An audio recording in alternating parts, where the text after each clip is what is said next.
Today, we will talk about how to start a home organization business. Let's have a look at the details. If you are organized by nature, you have a gift that others may be willing to pay for. Getting rid of clutter and getting organized can be a big challenge to many people who lack organizing skills and are overwhelmed by the task. Offer your organizing services in the areas of the home, garage, and closet organization for a business that is fun and profitable.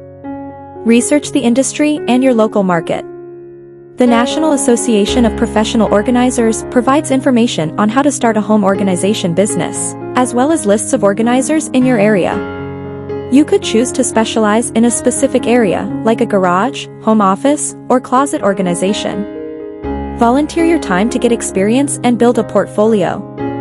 If friends and family always ask you to help them get organized, offer your services for free, and be sure to take before and after photographs.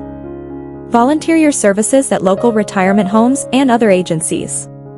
This is a good way to get used to working with others, which is a lot different than doing organization projects in your own home. Work on your business and interpersonal skills. Your volunteer work will uncover some areas you need to work on. In addition, learn to use a computer, keep records, and basic budgeting and accounting skills. Join professional groups like the National Association of Professional Organizers and other smaller organizations. Read journals and books and take classes to learn how to start a home organization business and run it successfully. Look for a job in an organizing-related field.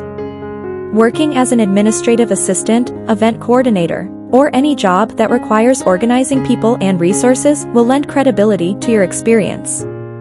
Use the internet to market and build your business. Blogs about organizing are very popular. Once you start a blog, comment on other blogs and participate in organizing challenges to get more traffic and show off your skills. Make some extra money by selling organizing products on your blog or website. Offer virtual organizing services if you don't have time to work in homes while you are getting started. Find reliable vendors for organizing products.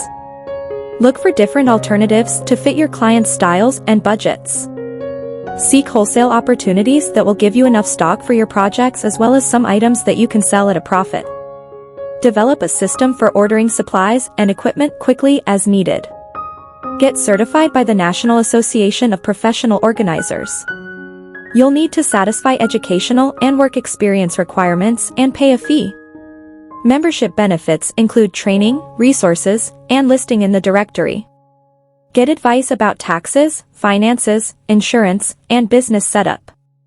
Your local small business administration office provides mentoring and advice. Thanks for watching this video. Please don't forget to like and subscribe to our channel if you like our videos.